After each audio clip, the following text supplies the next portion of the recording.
So finally light आ चुकी है, तो फटाफट से हम अगले एग्जाम्पल पे चलते हैं। सो बात चल रही थी सैलरी की, ठीक है। तो मैं खुद को अज्यूम कर लेता हूँ आपको समझाने के लिए, सो दैट आप बेटर समझ पाएँ। फॉर एग्जाम्पल मैं किसी कंपनी में काम करता हूँ, XYZ कोई कंपनी है, उसके अंदर मैं मोबाइल कंपनी जो है, मोबाइल बनाने वाली एक कंपनी है, ठीक है। तो मोबाइल की कंपनी में मैं काम करता हूँ और जो मेरी सैलरी है वो कितनी है बेटा, 18,000।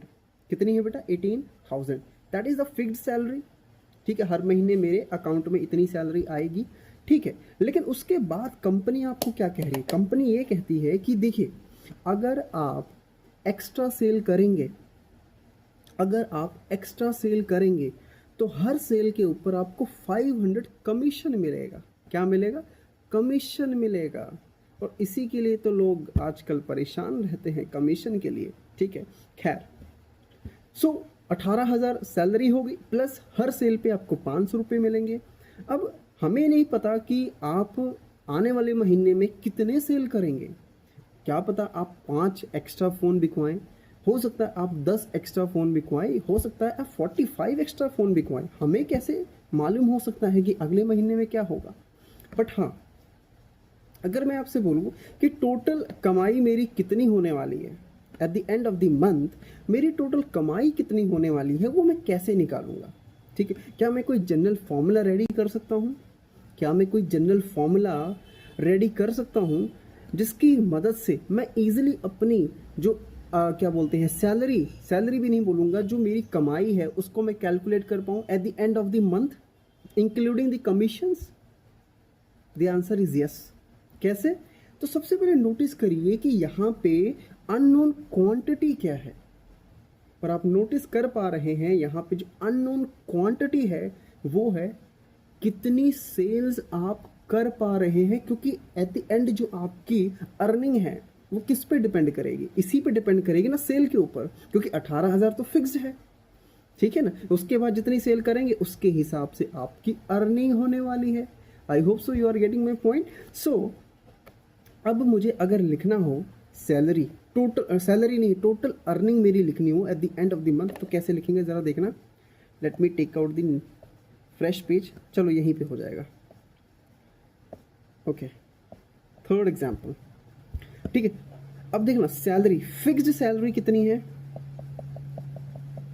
फिक्स्ड सैलरी कितनी है बेटा, रुपीज 18,000, 18K, ठीक है।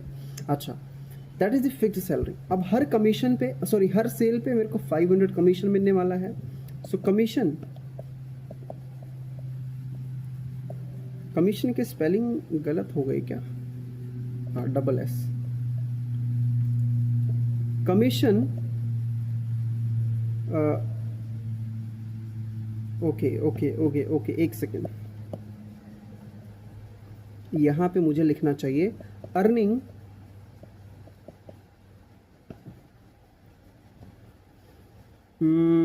आप ऐसे लिखो, कमीशन ही लिखो, ठीक है।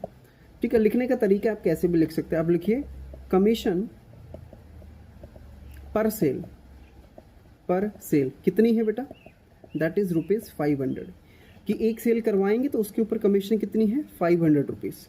अब कितनी सेल्स हो सकती हैं, वी डोंट नो, कितनी भी सेल्स हो सकती है, it depends on the situation, ठीक है। क्या समय रहता है, क्या मौका रहता है, ठीक है, सब कुछ डिपेंड करता है एनवायरमेंट के ऊपर, ठीक है। So let number of sales done, ठीक है, that is the unknown quantity, so let it be x। Okay, now अब हम निकालेंगे टोटल अर्निंग, जो मेरी टोटल अर्निंग होगी at the end of the month after completing few sales, ठीक है। सो टोटल अर्निंग कितनी होगी मेरे प्यारे बच्चों, जल्दी बताओ।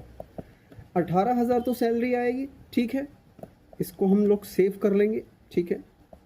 18,000 तो हमारी सैलरी आएगी, और जो कमीशन हमने अर्न किया है उसको हम लोग खर्चेंगे, ठीक है। इसको हम बैंक में डाल देंगे, सेव हो जाएगा, ठीक है, इन्वेस्ट कर देंगे कहीं पे। अच्छा, अब सेल की कमीशन, सेल पे जो कमीशन मिली उसके टोटल अर्निंग कैसे निकालें। एक सेल पे 500, एक्स सेल पे 500 into x, remember that, recall that unitary method. so that will be rupees 500 into x, so that will be 500x. ठीक है, so finally your cost is, sorry, your earning is 18,000 plus 500x. So this is your total earning. So this is the general formula you have developed. ठीक है, तो यहाँ पे आप कभी भी इस्तेमाल कर सकते हैं इसको to find out your total earning. आपको बस क्या यहाँ पे पुट करना है, आपको बस अपनी नंबर ऑफ सेल्स काउंट करनी है, कितनी सेल आपने कर दी है इस महीने। आपने 10 करी हैं, x की जगह 10 रखिए। आपने 50 करी हैं, x की जगह 50 रखिए। आपने 15 सेल्स करी हैं, x की जगह 15 रखिए। So yes, we have got a general formula of my earnings. ठीक है, देख सकते हैं 18,000 प्लस 500x। अब सवाल आता है कि क्या ये लीनियर है? Of course you can see that ये लीनियर है। दो तरीके हैं, अभी के लिए आप सोचिए ज़रा, दो तरीके से आप इसको देख सकते हैं। The first way is this is an algebraic expression because you see variable is there, numbers are there, operations are there. Moreover, the highest power of variable is 1. That's why this is linear. This is the one way you can say that this is linear polynomial. The another way is that, recall that I have told you the general form of the linear polynomial. If I scroll the page back, you see here the linear polynomial, the expression looks like this: ax plus b. So where a is non-zero. So look at here 500x। अगर मैं इसको थोड़ा सा आगे पीछे कर दूं, यहाँ पे ध्यान से देखिएगा, अगर मैं यहाँ पे लिखूं 500x प्लस 18,000, क्या ये उसके जैसा नहीं है? बताइए, क्या ये ax प्लस b जैसा नहीं है? यहाँ पे a क्या हो जाएगा? 500, x तो है ही है वेरिएबल, 18,000 आपका b हो गया। So it is matching with the general form. So if it is matching with the general form, that means this is a linear polynomial. Boom. So that means कि यहाँ पे आपने कुछ एग्जांपल्स देखी जिसके अंदर आपको लीनियर पॉलिनोमियल दिख रहा है यूज होता हुआ। तो ये बिल्कुल मत कहिएगा कि लीनियर पॉलिनोमियल का कोई यूज नहीं है। यूज है, यूज हम करते नहीं है, बात अलग है, that is a separate thing. But mathematics is indulged in your daily life. ठीक है, डे टू डे एक्टिविटीज के अंदर बहुत जगह मैथमेटिक्स, बहुत बहुत बहुत जगह, लगभग हर चीज़ के अंदर मैथमेटिक्स इन्वॉल्व है। ठीक है, बट वो एक ऐसी फॉर्म में है जिसे आप तभी जान पाएंगे अगर आप मैथमेटिक्स को समझते हैं, जानते हैं, चीज़ों कॉन्सेप्ट आपके क्लियर हैं। ठीक है, आपका इंटरेस्ट है मैथमेटिक्स के अंदर। ठीक है, तो अगर पढ़ेंगे मैथमेटिक्स तभी ये चीज़ें आपको दिखेंगी, अदरवाइज नहीं दिखेंगी। आम आदमी जैसे जीता है वैसे, ठीक है, उसको क्या लेना देना पॉलिनोमियल से, है कि नहीं? तो चलिए आगे चलते हैं। ये आई होप सो आपको क्लियर हो गया। तो इस तरीके के अगर कोई क्वेश्चंस बनते हैं, ये क्वेश्चंस ही है वैसे तो, ये एग्जांपल के तौर पे यहाँ पे दे रखा है तो मैंने आपको समझा दिया। अगर कोई क्वेश्चन भी आता है इस तरीके का कि कुछ भी लिख दिया गया कि यार स्टार्टिंग में इतना है, उसके बाद सब्सिक्वेंट के लिए इतना इतना इतना चल रहा है, तो आप इजीली वहाँ पे टोटल कॉस्ट, टोटल अर्निंग, फिर आप कह सकते हैं टोटल अमाउंट, व्हाटएवर, ठीक है, ये चीज़ें आप इजीली कैलकुलेट कर सकते हैं इस तरीके से। तो मैं उम्मीद करता हूँ ये चीज़ तो आपको समझ आ चुकी है। ठीक, तो चलिए आगे बढ़ते हैं। लीनियर पैटर्न्स सबसे इंपॉर्टेंट चीज़। और मैं आपको एक बात बताऊं, ये लीनियर पैटर्न्स जो है ना, ये पहले नहीं था आपके सिलेबस में। ठीक है, और अगर एक चीज़ देखी जाए तो ये 10th में भी ऐसा कुछ नहीं था, लीनियर पैटर्न जैसा कुछ भी नहीं था। सीधा लीनियर इक्वेशंस पढ़ाया जाता था, बच्चे वही पढ़ते थे, हम लोग भी वही पढ़े हैं। ये लीनियर पैटर्न पहली बार जो है सिलेबस के अंदर ऐड अप किया गया है, और अच्छी बात है, करना चाहिए, कुछ नया जो है करना चाहिए। और ये जो जितना मैंने देखा है इसको, लीनियर पैटर्न जो है ये कहीं ना कहीं कॉम्पिटिटिव एग्जाम्स में बहुत काम आता है। वहाँ पे एप्टीट्यूड का टेस्ट होता है, क्या बोलते हैं उसको, रीजनिंग का टेस्ट होता है, तो उसके अंदर ये चीज़ें देखने को मिलती हैं। तो कहीं ना कहीं आप इस चीज़ को करते हैं तो इन फ्यूचर अगर आप कहीं अपीयर होते हैं किसी ऐसे एग्ज़ाम में जहाँ रीजनिंग जैसा सब्जेक्ट पूछा जाता है, लगभग आजकल हर एग्ज़ाम में पूछा जाता है, so it will be beneficial over there. ठीक है, लेकिन यहाँ पे लीनियर पैटर्न डालने का एक जेन्युइन रीज़न है, and that is to introduce you the linear equations, right. तो चलिए फटाफट से देखते हैं क्या है। लीनियर पैटर्न्स क्या होते हैं, ठीक है। तो यहाँ पे ना आपको एक नंबर की सीक्वेंस गिवन है, जरा नोटिस करिएगा। आपको यहाँ पे गिवन है 3, then 6, then 9, then 12, then 15, then 18। इन नंबर्स को आप देखिए। अब अगर मैं आपसे पूछूं क्या इन नंबर्स में जो ये लिस्ट ऑफ नंबर्स है, क्या आपको कुछ खास इसमें दिख रहा है?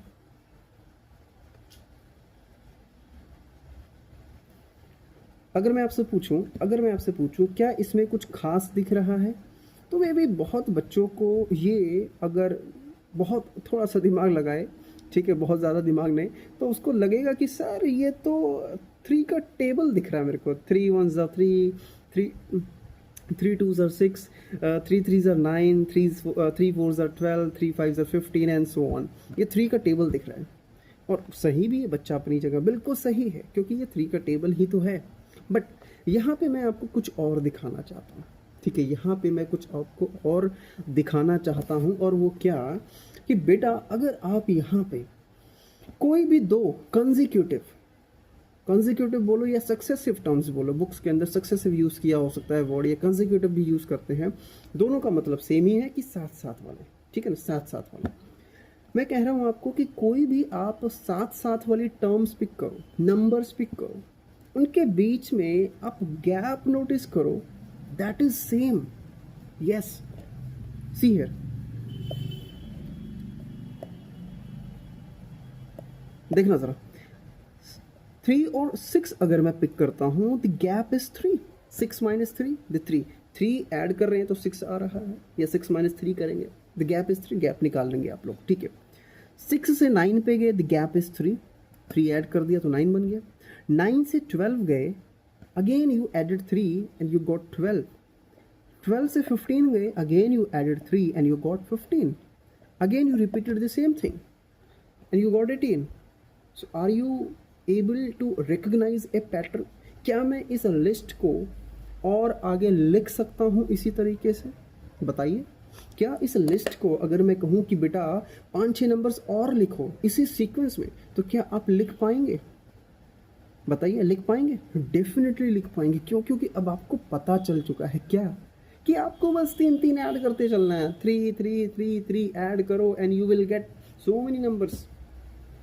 अगर मैं आपको रुकने को ना बोलूँ तो मुझे लगता है कि आप ऐसे लिखते चलते पता नहीं कितने इनफाइनाइट नंबर्स लिख सकते हैं, ठीक है ना। आप पूरा दुनिया की हर नोटबुक खत्म हो जाएंगी, आप लिखते चले जाएंगे, क्योंकि आपको पैटर्न पता लग गया है, आपको एक मैजिक पता लग गया है। आप कह सकते हैं एक मैजिकल, आप क्या कहें इसको, आपको एक जादू पता लग गया है, एक आप कैसे बोले इसको, आपको एक तरीका पता चल चुका है, आपको एक सीक्रेट पता चल चुका है।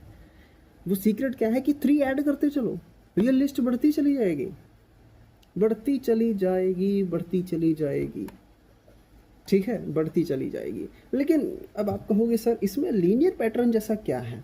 सो बेटा ध्यान से सुनना, कहते हैं कि यहाँ पे आपने क्या देखा कि कोई भी कंसेक्यूटिव टर्म उठाते हैं तो उनके बीच का गैप कांस्टेंट है, फिक्स्ड है, सेम है, कांस्टेंट है। कोई भी वर्ड इस्तेमाल करिए सबका मीनिंग सेम है, ठीक है। तो क्या है? 3 कांस्टेंट चल रहा है।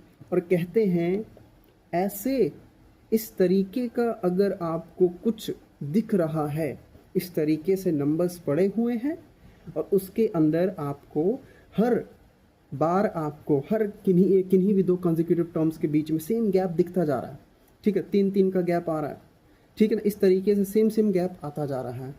तो ऐसे पैटर्न को हम कहते हैं लीनियर पैटर्न। क्या कहते हैं? लीनियर पैटर्न, क्योंकि ये सीधा चलता जा रहा है, इसमें कोई भी ऐसा नहीं है कि आप समझ ना पाएँ कि क्या चल रहा है, बिल्कुल सीधा है, ठीक, बिल्कुल सीधा सा पैटर्न है।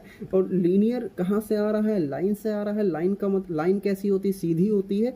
तो कुछ कनेक्ट कर सकते हैं आप अपने आप को याद रखने के लिए कि लीनियर माने क्या, लीनियर पैटर्न माने क्या, जो बिल्कुल सीधा साधा सा पैटर्न है कि 3 ऐड हो रहा है तो 3 ऐड होते ही चला जा रहा है, 5 ऐड हो रहा है तो 5 ऐड होते ही चला जा रहा है, ठीक है। तो ऐसे पैटर्न को क्या बोलेंगे?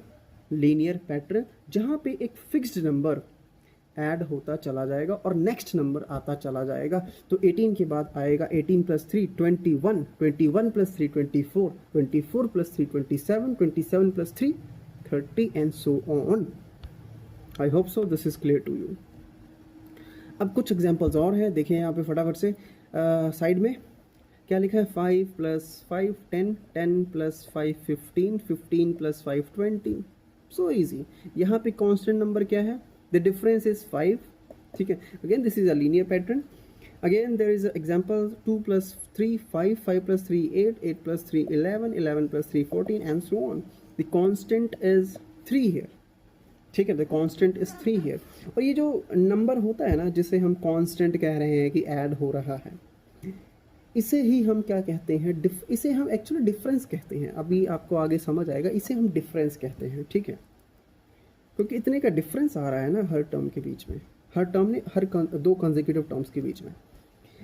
अब ये तो एग्जांपल आपने देखिए जहाँ पे कुछ नंबर है, एक नंबर है वो ऐड होता जा रहा है और आप अगला नंबर बताते जा रहे हैं, बिल्कुल आराम से आप बताते जा रहे हैं। अब ऐसा भी तो हो सकता है कोई नंबर है वो माइनस होता जा रहा है, कम होता जा रहा है, जैसे कि 100 है, 100 माइनस 5 किया 95, 95 माइनस 5 किया 90, 90 माइनस 5 किया 85 एंड सो ऑन। इस तरीके से आप नंबर्स लिखते चले जाएंगे, ठीक है। तो यहाँ भी एक सीधा साधा सा पैटर्न आपको दिख रहा है, तो सीधा साधा सा पैटर्न तो भैया लीनियर पैटर्न होगा, सीधी सी बात है, आप ऐसे याद रख सकते हैं, ठीक है। तो यहाँ पे जो कांस्टेंट है दैट इज -5। तो आई होप आपको ये चीज़ जो है वो दिख गई। अब एक चीज़ मैं आपको बता देता हूँ कि आपको फॉर एग्जाम्पल अब इतनी जानकारी हो गई कि लीनियर पैटर्न कैसा दिखता है, सीधा साधा सा पैटर्न और constant, same difference is the most important thing, that is the key point. अब आपके सामने सपोज करो 5-6 ऐसी ही लिस्ट ऑफ नंबर्स दे दिए जाए, तो आप कैसे पता करेंगे कि इनमें से जो कोई भी जो सीक्वेंस है वो लीनियर पैटर्न को फॉलो करता है? बताइए कैसे पता करेंगे कि वो लीनियर पैटर्न को फॉलो करता है? बताइए क्या करेंगे आप? जैसे कि अगर मैं आपको यहाँ पे कोई एग्जांपल नहीं दे रखा, चलिए मैं आपको खुद से देता हूँ एक एग्जांपल। सपोज मैं आपको एक पैटर्न दे रहा हूँ, एक लिस्ट ऑफ नंबर्स दे रहा हूँ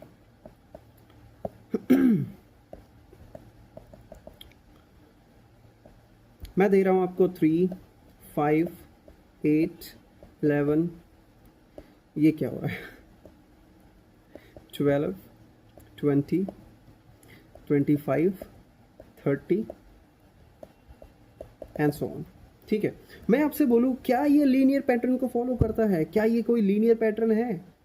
तो क्या करेंगे फटाफट से, आपको क्या चेक करना है, आपको कोई भी 2 कंसेक्यूटिव टर्म्स उठानी है और उनका गैप चेक करना है, उनका डिफरेंस चेक करना है, क्या वो सेम गैप आ रहा है सबका, ठीक है, वो चेक करना है। तो नोटिस करिए, जब मैं 5 - 3 करता हूं तो गैप आ रहा है 2, नो इश्यूज। अब आगे देखना जरा, जब मैं 8 माइनस इसकी बात करते हैं, जब मैं 8 - 5 करता हूं गैप कितना आया, 3। ये तो दूसरे स्टेप पे गलती हो गई, दूसरे स्टेप पे ही भांडा फूट गया, यहाँ पे ये लीनियर नहीं है। अच्छा आगे कर लेते हैं थोड़ा सा, 12 - 8 4, ये तो खत्म हो गया एकदम। अब देखिए ना, यहाँ पे कोई कांस्टेंट डिफरेंस तो रहा नहीं, गैप होना चाहिए था सेम। यहाँ तो एक बार गैप है 2, एक बार है 3, एक बार है 4। That means this is not a linear pattern, not a linear pattern. समझ आ रही है बात किस तरीके से? अच्छा अब कुछ ऐसे एक एग्जांपल आपको ऐसा देखता हूँ जो कि स्टार्टिंग में लगेगा आपको लीनियर है, लगेगा आपको स्टार्टिंग में अच्छा लीनियर चल रहा है, बट आगे जाके वो घपला कर सकता है। देखना जरा, आई होप आपको चीज़ें समझ आ रही है और मज़ा आ रहा होगा। देखना, मैं लिख रहा हूँ यहाँ पे 2, फिर यहाँ पे लिख रहा हूँ 4, फिर यहाँ पे लिख रहा हूँ 6, यहाँ पे लिख रहा हूँ 8, यहाँ पे लिख रहा हूँ 10 12 14, यहाँ पे 18 20 एंड 22, ठीक है ना। अब यहाँ पे आप गलती कर सकते हैं, बच्चे गलती कर सकते हैं, क्या वो फटाफट से आगे की 2-3 चेक कर लेंगे, 2-3 पेयर्स चेक कर लेंगे। जैसे यहाँ पे 4 - 2 किया तो 2 आ गया, 6 - 4 किया तो 2 आ गया, 8 - 6 किया तो 2 आ गया, F2 आ गया। यही 2-4 चेक करेंगे बच्चे और कह देंगे कि ये तो लीनियर पैटर्न है, ये तो लीनियर पैटर्न है। बट ये हमारा फ़र्ज़ है कि हम लोग जितने नंबर्स दिख रहे हैं क्वेश्चन के अंदर, हमें हर पेयर को चेक करना है। आगे देखिए ज़रा, ये भी 2 है, क्या बात है, ये भी 2 है। 18 और 14 माइनस करेंगे, अरे गड़बड़ हो गई, हो गई दिक्कत, हो गई दिक्कत। ये इन ढेर सारे 2 को देखकर कंफ्यूज नहीं होना कि ये लीनियर पैटर्न है। देखो गड़बड़ हो गई, पहला 4 एंट्री ले गया, जिसने कह दिया अरे भैया कहाँ, किस किस किस ख्यालों में हो है कि ये लीनियर है। ठीक है, तो देखिए यहाँ पे this is not a linear,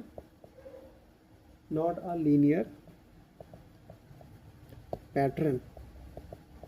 ठीक है, सो आई होप सो आपको ये चीज़ क्लियर हो गई। एक सेकेंड,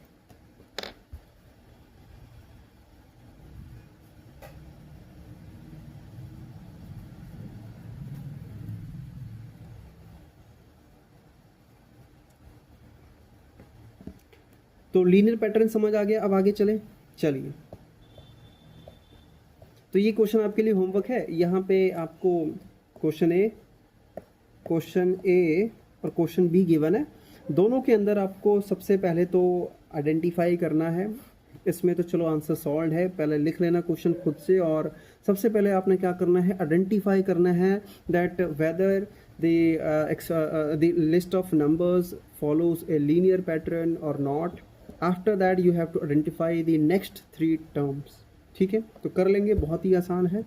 और उसके बाद ये नोट्स आपको मैं प्रोवाइड कर दूंगा गूगल ड्राइव के ऊपर, डोंट वरी अबाउट दैट। ठीक है, सो इसके लिए जो मेन की पॉइंट है मैंने वो बताया है, उसको याद रखना। The key point is that constant difference, constant gap, fixed number must be a difference. ठीक है ना, ये ध्यान में रखना। अगर नहीं है then that is not a linear pattern. ठीक है ना, चलिए। इवैल्यूएटिंग ए पॉलिनोमियल क्या होता है। ठीक है, लीनियर पैटर्न देखा हमने। अब उसके बाद जो है हम आगे कंटिन्यू करेंगे। उससे पहले हम एक चीज़ देख लेते हैं, इवैल्यूएटिंग ए पॉलिनोमियल क्या होता है। पॉलिनोमियल को इवैल्यूएट करने के रिलेटेड कुछ क्वेश्चंस जो हैं आपके एक्सरसाइज के अंदर डाले गए हैं, तो ज़रा इसके ऊपर भी नज़र डाल लेते हैं कि है क्या, ये कहना क्या चाह रहे हैं। Evaluating a polynomial, evaluating a polynomial, polynomial को इवैल्यूएट करना, अरे इसका क्या मीनिंग है। इवैल्यूएशन, अच्छा इवैल्यूएशन, इवैल्यूएशन, इवैल्यूएशन, इवैल्यूएशन का मतलब तो होता है वैल्यू निकालना। इवैल्यूएट करना, वैल्यू निकालना, किसकी वैल्यू निकालना, पॉलिनोमियल की वैल्यू निकालना। अच्छा, सो पॉलिनोमियल है, समझिए ज़रा। कहते हैं पॉलिनोमियल है हमारे पास, अब हमसे कहा जा रहा है कि इसकी वैल्यू इवैल्यूएट करिए किसी पॉइंट के ऊपर। अब इसका मतलब क्या है। फॉर एग्जांपल आपके सामने ना, आपके सामने ये क्वेश्चन दिख रहा है, आपको ध्यान से देखना। आपके सामने क्या है, फाइंड द वैल्यू ऑफ, देखना, find the value of 3x + 2, that is a polynomial, you know that that's a linear polynomial. When x = 4, when x = 4 you have to find the value of this polynomial। और इसी value को निकालने को, इसी value को निकालने को हम लोग क्या कहते हैं, evaluation of polynomial, evaluating a polynomial. ठीक है, जब आपसे ये पूछा जाए कि भैया ये पॉलिनोमियल है और इसकी वैल्यू आपको निकालनी है जब x की वैल्यू ये है, तो देखना जरा, 3x + 2 है, इसके अंदर कहते हैं आप x को 4 रखिए, x की जगह आप 4 रखिए। क्यों रखिए, क्योंकि x is a variable, it can be anything. Starting में बताया था, it can be anything, so it can be anything, so it can be 4। सो मैंने 4 रख लिया। कहते 4 आपने रखा तो क्या होगा, तो देखिए कहते x की जगह 4 रख दो बस। तो ये रहा एक्सप्रेशन, x को हटाया और वहां पे रख दिया 4, फिर कर दिया सॉल्व। 3 × 4 12 हो गया, +2 14। This is the value of the polynomial when x = 4। अब इस कहानी को थोड़ा सा और बेहतरीन बनाते हैं और अच्छे से समझाते हैं, देखना। ये देखो, पॉलिनोमियल को याद रखने, पॉलिनोमियल को और बेहतर समझने का एक तरीका है, वो ये है, जो मुझे लगता है, जो जिस तरीके से मैं भी समझता हूँ, मुझे भी बहुत आसान लगता है ये चीज़। आप ना पॉलिनोमियल को एक मशीन की तरह समझिए। क्या समझिए? मशीन। ये सामने आपको एक मशीन सा दिख रहा होगा, ठीक है, एक मशीन की तरह समझिए। एक मशीन का काम क्या होता है? एक मशीन का काम क्या होता है? एक मशीन का काम ये होता है कि उसके अंदर आप एक तरफ से इनपुट डालते हैं, दूसरी तरफ से आउटपुट निकलता है। एक तरफ से इनपुट डाला, मशीन के अंदर कुछ काम हुआ, दूसरी तरफ से क्या होता है? आउटपुट निकलता है। यही होता है। देखिए, आप एग्जाम्पल के लिए ले सकते हैं, आपने बुक शॉप के ऊपर, ठीक है, बुक शॉप के ऊपर आपने देखा होगा वो लेमिनेशन की मशीन होती है। आप कभी गए हो अगर कुछ लेकर, कागज़ या कोई सर्टिफिकेट वटेवर, लेमिनेशन के लिए आपने देखा होगा ये मशीन होती है। सपोज एग्जाम्पल के लिए, फॉर एग्जाम्पल आपको समझाने के लिए, फॉर एग्जाम्पल ये है, सपोज ये मशीन है मेरे पास, ये ज़्यादा बड़ा हो गया, लेट मी टेक ये, लेट्स सपोज ये, सपोज करिए मशीन है। क्या है? लेमिनेशन की मशीन है। अब दुकानदार करता क्या? आपके पास सर्टिफिकेट है, ठीक है ना, कागज़ है, उसको एक तरफ से क्या करता है? इनपुट करता है, मशीन को ऑन कर देता है, और वो जो कागज़ है वो इसके अंदर से पास होता है धीरे धीरे धीरे धीरे, क्योंकि वो गर्म होती है। और इसके अंदर जो ऑलरेडी जो कागज़ के ऊपर वो क्या करता है? पॉलीथीन शीट लगाता है और इसके अंदर रख देता है। मशीन गर्म होती है, इसके अंदर से पास होती है। एक तरफ से हमने इनपुट दिया, ठीक है ना, इनपुट दिया, और दूसरी तरफ से वो लैमिनेट होकर निकलती जा रही है। यानी कि एक तरफ से इनपुट दिया, दूसरी तरफ से वो आउटपुट निकल रही है, और बढ़िया सा एकदम लैमिनेट हो चुका है। जो पॉलीथीन शीट है वो एकदम कागज़ के ऊपर बढ़िया से चिपक चुकी है, और आपका जो डॉक्यूमेंट है अब ज़्यादा सुरक्षित है। तो ऐसे ही होता है। This is a machine and how this work, कि एक तरफ से इनपुट लिया, दूसरी तरफ से आउटपुट प्रोड्यूस किया। तो पॉलिनोमियल्स भी कुछ इसी प्रकार से काम करते हैं। दिस इज़ अ पॉलिनोमियल, और हर पॉलिनोमियल एक मशीन है, ठीक है ना। सो मशीन है, तो सपोज ये कोई पॉलिनोमियल है, तो ये किस तरीके से काम करेगा ये कौन बताएगा? उसका एक्सप्रेशन बताएगा कि वो 2x + 3 है, 4x + 5 है, 5x है, 7 है, 8 है, क्या है क्या नहीं है, ठीक है, वो तो आपको पता ही है, ठीक है। फॉर एग्जांपल यहाँ पे ये जो मशीन है वो क्या है? 2x + 3 है। यहीं पे देख लेते हैं, 2x + 3 है, ठीक है, 2x + 3 है। अब ये इनपुट क्या ले रहा है? x की वैल्यूज़। क्या ले रहा है? x की वैल्यूज़। एक तरफ से आप क्या करेंगे? x की वैल्यूज़ यहाँ पे रखेंगे। x 0 रखिए, 1 रखिए, 2 रखिए, रियल लाइन के ऊपर कोई भी नंबर जो रखना है आप रख सकते हैं यहाँ पे। तो एक तरफ से इनपुट लेगा, और ये मशीन क्या करेगा? x की जगह उस वैल्यू को रखेगा, और बोर्ड मास वगैरह लगाकर सिंप्लीफाई करेगा, जैसे हम लोग करते हैं, प्लस माइनस वगैरह ये सारी चीज़ें करेगा। और दूसरी तरफ से क्या करेगा? वैल्यूज जो निकल के आएगी आफ्टर सिंप्लीफाइंग द एक्सप्रेशन, वो आपको देगा। That will be the output. और उसी आउटपुट को हम क्या बोलेंगे? कि हमने अपने पॉलिनोमियल को इवैल्यूएट किया जी इस वैल्यू के ऊपर। आई होप सो आपको चीज़ समझ आ रही है। तो कुछ भी वैल्यू रखेंगे उसके कॉरस्पॉन्डिंग आपको हर बार कुछ आउटपुट मिलेगा, ठीक है। जैसे कि आप देखिए यहाँ पे 2x + 3 है, ठीक है, इनपुट आ रहा है x, और यहाँ पे आउटपुट कुछ ना कुछ मिलेगा। नोटिस करना अब इसको क्या हो गया,